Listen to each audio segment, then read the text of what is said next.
ministro da Defesa, José Múcio, negociou com a empresa israelense que venceu a licitação de venda de blindados para o Exército, que usou busteiros. Deixa eu vir na câmera fechada, depois a gente vai para a conversa. Isso, tá bom, foi erro meu, eu tinha que ter virado para a câmera. Estava ainda com aquele negócio de avião na cabeça, mexe comigo, vocês me perdoem. Posso começar de novo? Vamos lá? Boa, tá aí, estamos em casa. Vamos ao assunto então. O ministro da Defesa, José Múcio, negociou com a empresa israelense que venceu a licitação da venda de blindados para o Exército. Negociou que os obusteiros, esse é o nome oficial horroroso, sejam fabricados no Brasil. O negócio havia sido avalizado por Lula, mas depois suspenso por pressão de pessoas do governo. Confira a reportagem e a gente volta para conversar. Em março, segundo a apuração da CNN, o presidente Lula havia avalizado a compra mesmo com a oposição de setores do PT e do governo. Mas o assessor especial da presidência, Celso Amorim, conseguiu nos bastidores convencer o Lula a suspender o fechamento do negócio. O motivo alegado por Amorim nas conversas internas no governo são os confrontos que a diplomacia brasileira teve com Israel. O argumento principal é o fato de o governo de Israel ter declarado Lula persona non grata após declarações do presidente comparando a ofensiva israelense em Gaza ao Holocausto. Para a CNN, Celso Amorim afirmou que a decisão da Corte Internacional recomenda não colaborar com Israel no aspecto militar e que é preciso esperar passar a instabilidade no conflito com Gaza. Diante da resistência de Amorim, o ministro da Defesa, José Múcio, negociou com os israelenses que os blindados serão construídos em uma fábrica no Rio Grande do Sul. Antes, eles seriam importados de Israel. Múcio disse à CNN que a defesa tem interesse em construir uma solução conjunta e que a produção seja praticamente toda no Brasil. A expectativa é de que o assunto seja tratado com o presidente na próxima semana. Os blindados de combate obuseiros da empresa israelense Elbit Systems são destinados a renovar a frota do Exército Brasileiro. A empresa venceu neste ano uma licitação de cerca de R$ 1 bilhão, em que também participaram uma empresa da China, uma da França e outra da República Tcheca. A companhia venceu pelos critérios de melhor preço e melhor técnica. O Exército concluiu todo o procedimento jurídico e falta apenas a assinatura. Vamos então agora à apresentação dos participantes agora da roda, começando pelo professor do Departamento de Relações Internacionais da Universidade Federal da Paraíba, Augusto Teixeira, pesquisador do Programa de Cooperação Acadêmica e Defesa Nacional. Augusto, muito obrigado pela disposição de estar aqui na roda conosco. Boa noite. É uma satisfação imensa. Muito obrigado pelo convite. E estamos aqui com nossos colegas, nosso time, Daniel Hittner, de Brasília. Boa noite, Daniel. Lourival Santana comigo e, igualmente, aqui comigo, o Caio Junqueira. Há dois aspectos aí, Augusto, envolvidos. Um de política externa, que o Brasil quer, não quer, e o outro de reequipamento das Forças Armadas brasileiras. Eles estão coincidindo ou não, esses dois aspectos? Veja, William, o timing não é dos melhores. Com certeza, todo o processo de avaliação do sistema de armas israelense foi feito normalmente com critérios técnicos e com um estudo bastante detalhado do setor de artilharia do Exército, que tem, na renovação do seu setor de artilharia de mísseis e foguetes, uma peça-chave dentro do seu processo de transformação da força terrestre. Somado a isto, o conflito russo-ucraniano vem demonstrando a profunda relevância que sistemas de artilharia e de fogos em profundidade apresentam para o acréscimo do poder combatente de diversos países, dentre os quais o Brasil, que busca estruturar um poder militar robusto a alicerçar sua inserção internacional. Por sua vez, como bem colocado pela matéria, a conjuntura política que coloca o governo brasileiro contrário ao governo israelense em virtude da posição do Brasil sobre a questão de Gaza, mas também em relação à reação israelense à posição brasileira, coloca em grande medida a análise técnica e a preferência da força terrestre por parte do Atmos em, obviamente, um processo de suspensão. Nesse sentido, eu considero que a questão da modernização ela é urgente, necessária, dentro da estrutura de transformação da força terrestre, mas, por sua vez, tenderá a atender ao tempo político da resolução desta questão. Caio, foi você que trouxe hoje pela CNN esse contexto todo. O que aconteceu dentro do governo brasileiro? Porque havia sido aprovado, depois volta atrás, o que houve? Sim, o ministro José Múcio já havia convencido o presidente Lula tinha dado o aval para que o Exército tocasse. É uma licitação longa, demorada, ela foi finalizada no final de abril, R$1 bilhão, empresa israelense vencedora, tem a melhor técnica, tem o melhor preço. As empresas que foram preteridas, vamos dizer assim, uma chinesa, uma tcheca e uma francesa. O que aconteceu de lá para cá foi nesse meio tempo desse confronto, vamos dizer assim, diplomático entre Brasil e Israel, mais precisamente entre o governo Lula e o governo Netanyahu. E aí, primeiro, houve uma reação do PT com abaixo-assinado, com declarações. Muita gente do PT operou no Brasil pela empresa chinesa, antes do resultado final da licitação. Mas a crise foi se agravando, né? A gente tirou nosso embaixador de lá e, de certa maneira, acabou que o Celso Amorim conseguiu convencer o presidente a adiar ou a suspender a conclusão, porque teve a licitação. Pelo que eu tenho de informação do Exército Brasileiro, todo o processo jurídico foi finalizado, falta só assinatura. E quem assina é o jurídico do Exército, não é nem em nível ministerial, não é nem o comandante, né? O comandante Tomás Paiva, é em nível de segundo escalão ali do Exército, o jurídico, né? Sim, porque todas as questões técnicas já tinham passado. Exatamente, só que isso foi suspenso, né? E interessante que o Múcio operou com a empresa israelense uma alternativa para tentar convencer o governo brasileiro, o presidente Lula, a topar, fechar logo essa assinatura. E essa via foi dos 36 blindados, 34 construídos no Brasil, 2 seriam meio intermediários, uma construção lá e cá, e o começo do pagamento a partir de 2027, ou seja, você começa a pagar daqui a 3 anos, né? Isso vai ser levado para o presidente, muito provavelmente na próxima semana. Ele vai ter que decidir se fica com o Celso Amorim ou se fica com o Múcio. Fica com o Celso Amorim ou fica com o Múcio, Daniel, significa... O ministro da Defesa fez um trabalho... Deixa eu voltar ao meu raciocínio. O ministro da Defesa fez um trabalho meticuloso, milimétrico, de tentar superar todo o imenso desgaste causado na relação com as Forças Armadas, depois de todos os episódios do ex-presidente Jair Bolsonaro e, particularmente, o 8 de janeiro. E agora?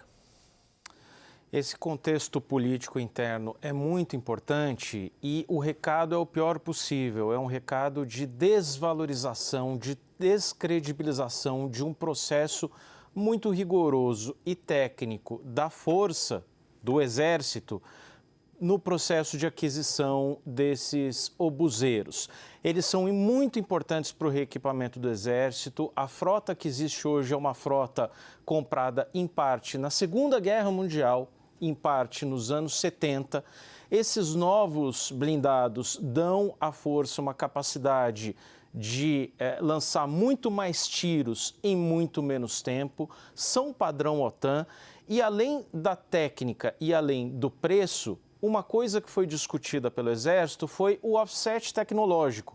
Ou seja, antes mesmo de Múcio enfrentar uma trava de Celso Amorim e ter que negociar ou se propor a negociar a construção desses obuseiros no Rio Grande do Sul, ele já estava, o Exército já tinha negociado um processo de transferência de tecnologia. Hoje o Brasil não fabrica os projéteis, os tiros que são dados ali nesse canhão da era moderna.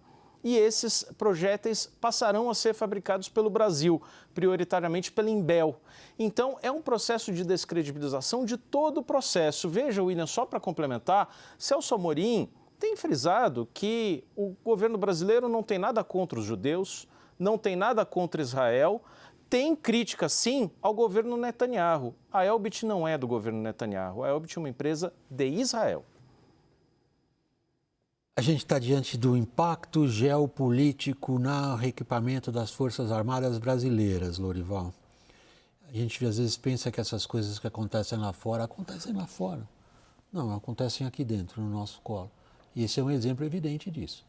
Há uma grande, digamos, fragmentação da ordem internacional, com todas as características que a gente vem tratando aqui no WW, entre outros programas aqui na casa. Mas agora, o impacto nas Forças Armadas brasileiras é direto. Celso Amorim impõe ao Brasil um alinhamento do ponto de vista tecnológico. Pois é. É porque esse mercado de armas é, obviamente, muito sensível, né? E todo posicionamento geopolítico acaba se refletindo nessas questões e definem o futuro, né, do país, porque são contratos de longo prazo, né, que acabam definindo linhas, né, de armamentos, né, linguagens, tecnologias. Você vê a Índia em relação à Rússia, né, assim, mais de metade do arsenal indiano é russo, então o envolvimento da Rússia com a Ucrânia acabou tendo fez a Índia ser mais condescendente com a Rússia, quando não seria necessariamente a posição da Índia, que é uma adversária da China, né? Eu conversei com o Nelson During, do DefesaNet, nosso conhecido aqui, e ele é um entusiasta desse sistema israelense. Ele falou, né, do alcance de tiro de 30 a 50 quilômetros, a mobilidade trazida pelos veículos sobre rodas, né, eletrônica avançada que permite que um Gripen que nós temos, né, ou vamos ter, e drones possam fazer o disparo desse armamento no solo. Que a integração das armas é a atividade mais moderna no campo de batalha. Integração, né, do nosso exército com a Força Aérea e tal. E ele fala que faz muito sentido também ser fabricado nessa fábrica. Ele que é do Rio Grande do Sul, né, aliás, foi vítima, perdeu quase tudo no alagamento lá, na enxurrada, mas ele fala que essa fábrica AEL, que é da empresa israelense, está em Porto Alegre, né, e já fabrica torretas para o blindado de transporte de tropas Guarani.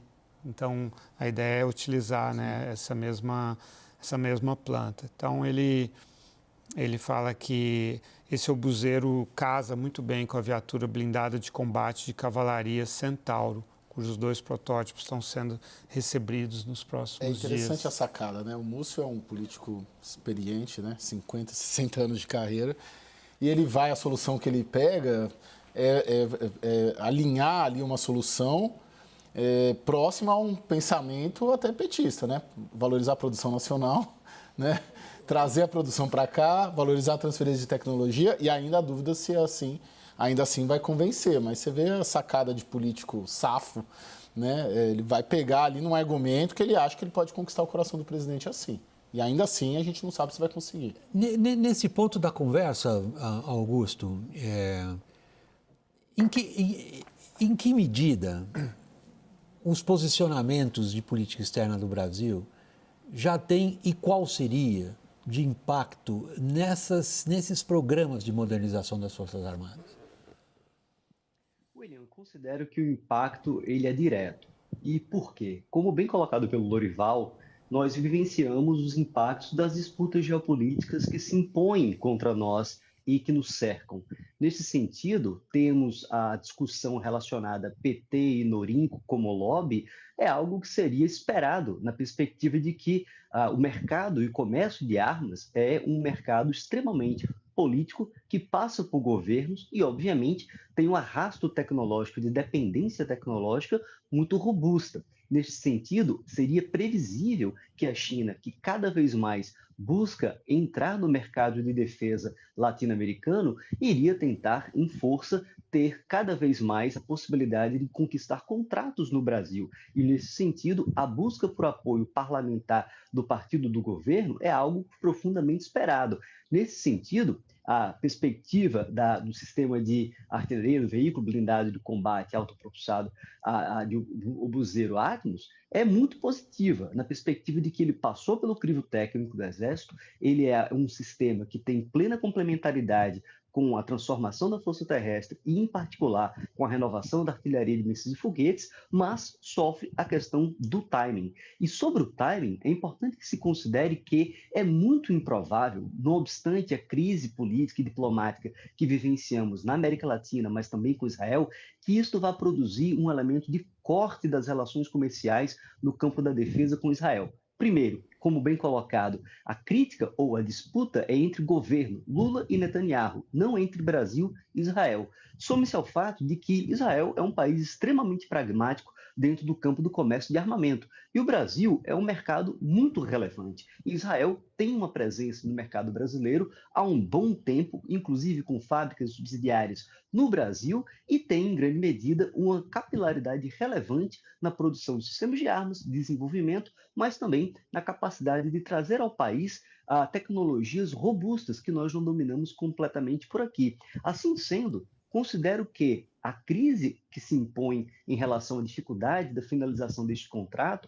ela é temporária. Ela é, de certa forma, algo que se coloca em virtude ao elevado custo político do presidente de encaminhar uma negociação política na qual ele sofrerá reveses com o seu eleitorado, com o seu público e com o seu partido. Neste sentido, eu creio que seja muito mais uma questão de tempo para uma acomodação de interesses em que, muito possivelmente, a proposta israelense, que foi vitoriosa, será, em grande medida, aquela que equipará a força terrestre dentro dessa capacidade estratégica fundamental. Por isso eu entendo que esta dimensão geopolítica ela é crucial para compreender não apenas a crise momentânea relacionada à política externa, naquilo que opõe a perspectiva de Amorim no tocante à inserção internacional do Brasil, mas também a como isso lida com conflitos geopolíticos regionais, como aquele que ocorre em Gaza, com repercussões para o nosso país. O fato é que isto afetará a modernização, mas talvez não será um entrave completo para nosso processo de mudança militar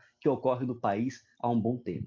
Augusto, só uma provocação bem humorada a você, Augusto. Isso você acha uma perspectiva concreta ou é, como a gente costuma dizer, wishful thinking da sua parte, assim, o que você gostaria que fosse? Perdoe, uma provocação humorada. Veja, eu considero, na perspectiva da política e política de defesa, que você tem aquilo que o Alcino Júnior coloca como universos paralelos. Não existe uma profunda interlocução em uma concepção sobre projeto de defesa, projeto de força e a sua articulação com inserção internacional do Brasil e política externa. Na verdade, aquilo que poderíamos chamar de uma cultura estratégica brasileira pouco articula o componente de força como parte da sua estratégia na ausência de uma grande estratégia do Brasil. Isto já mostra a dificuldade que um presidente eleito, e em particular o seu sistema de aconselhamento, tem na compreensão da relevância de um sistema como o Atmos. Isto, pois, ele é um sistema relevante numa perspectiva técnica que acrescenta a possibilidade de compor capacidade militar relevante. É nesse sentido que eu considero que, por parte do Exército, que possui uma burocracia robusta, sólida e longa e de Estado, não obstante os desgastes políticos advindos do governo passado e do 8 de janeiro, o Exército tem uma política de, em grande medida, jogar com o tempo. E, neste sentido, o ministro Múcio, ele não é apenas, entre aspas, safo, como ele tem uma posição privilegiada de interlocução para com o governo, e, em particular, em contato direto com o presidente. Nesse sentido, a pressão que se impõe em relação ao Múcio, de um lado, pela concretização deste acordo, deste projeto, versus a pressão imposta contra o governo em relação à demanda por um afastamento com Israel e com as empresas do país, é algo que, de certa forma, impõe um relativo passo atrás no sentido de permitir com que a coisa se acalme para que os acordos e projetos como esse, de profunda relevância, venham a se concretizar. No entanto, eu não considero ser wishful thinking em virtude de outros projetos estratégicos adquiridos por parte do Brasil, em que o peso do pensamento político e de preferências políticas e ideológicas acabaram por não se impor, como, por exemplo, a questão do Rafale versus o Gripen, que exemplifica muito bem essa dimensão.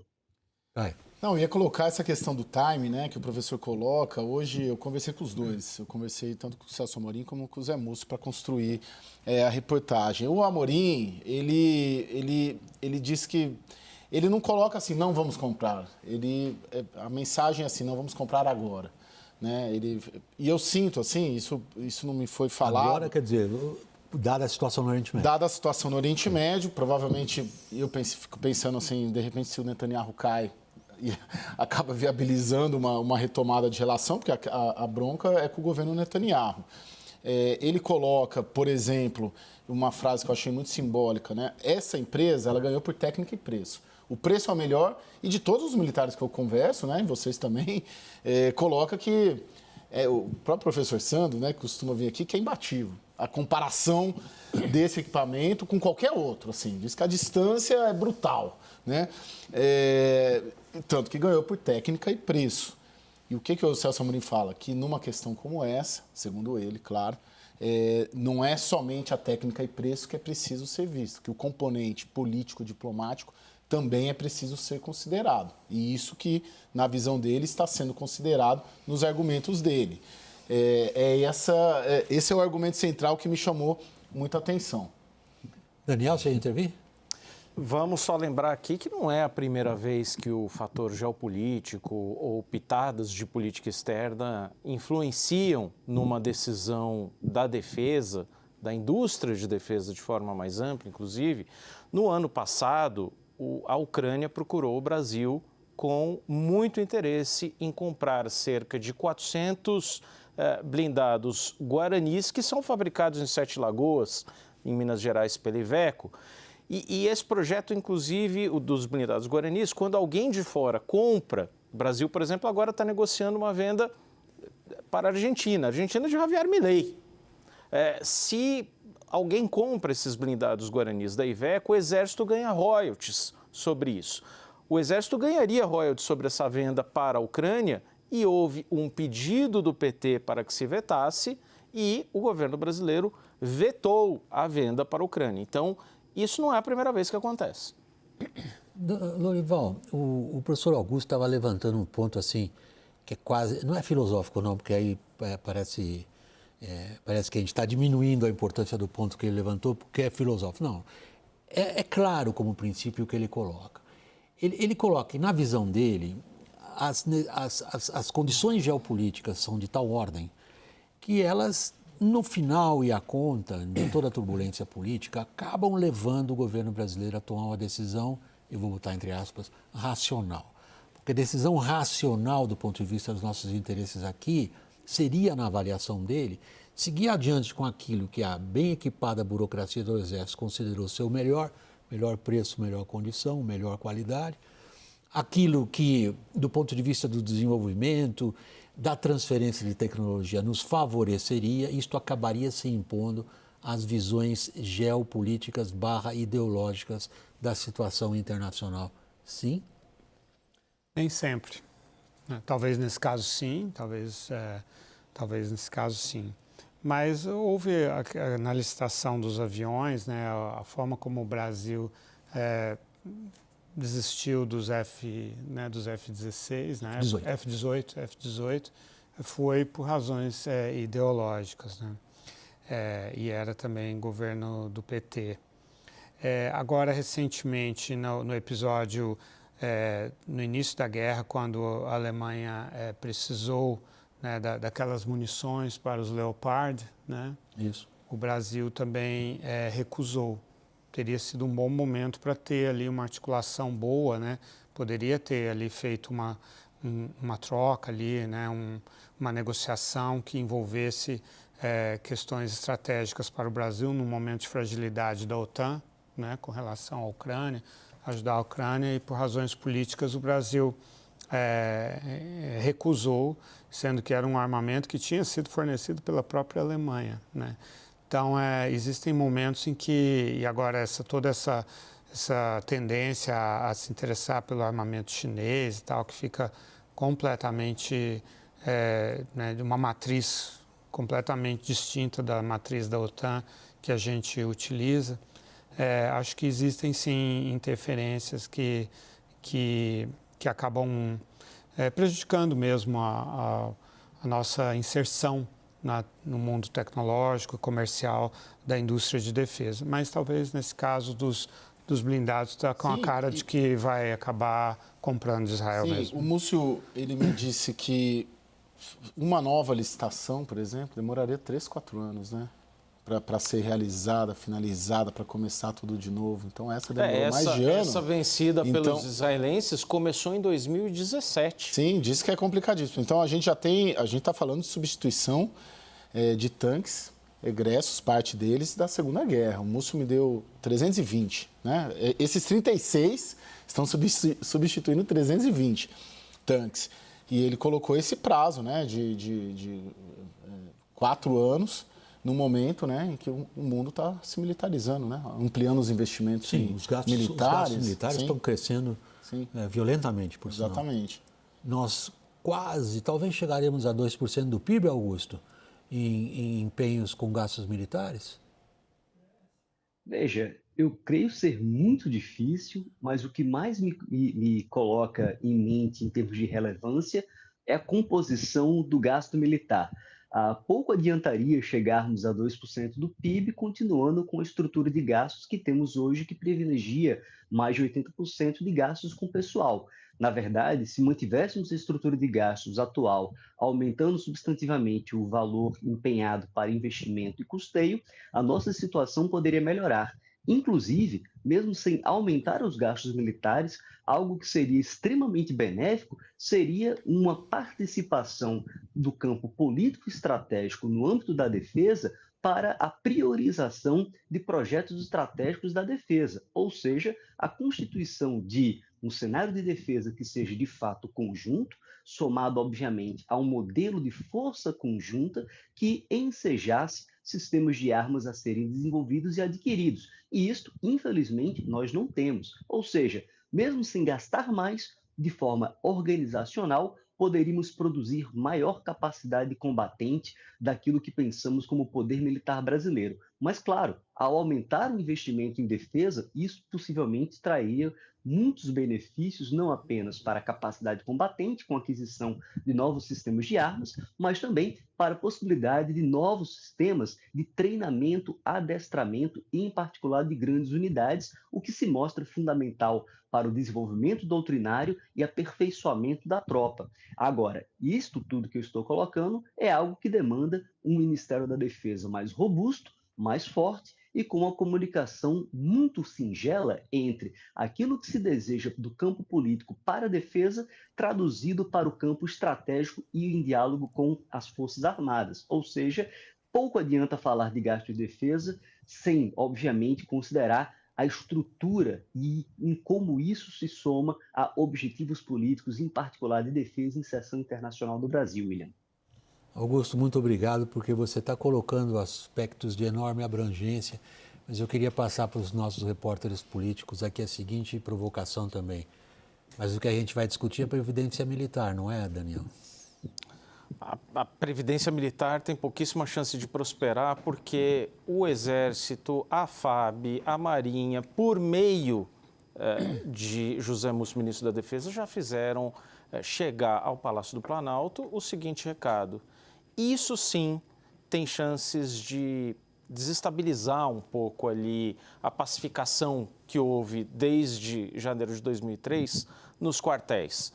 Esse esforço tem sido bem sucedido até agora. Mexer com previdência militar, o sistema de proteção social, como eles dizem, é mais perigoso do que mexer com suspensão de compra de obuseiros. E aí, o Lula vai cutucar a onça? Difícil, né, William? A gente tem que fazer um exercício. Quem influencia mais o presidente? O ministro Zé Múcio ou o assessor Celso Amorim? Eu gosto muito de olhar a dinâmica de Brasília pela dinâmica dos prédios, da forma como os prédios estão distribuídos na esplanada e onde cada um está. Quem está dentro do Palácio do Planalto, mais perto do presidente, e tratando das grandes questões ali, polêmicas até, estamos tratando aqui de Venezuela, aqui na CNN, por exemplo, há 3 semanas, é o Celso Amorim. Então, talvez o Múcio, para além de convencer apenas o Lula, tem que convencer o Celso Amorim também.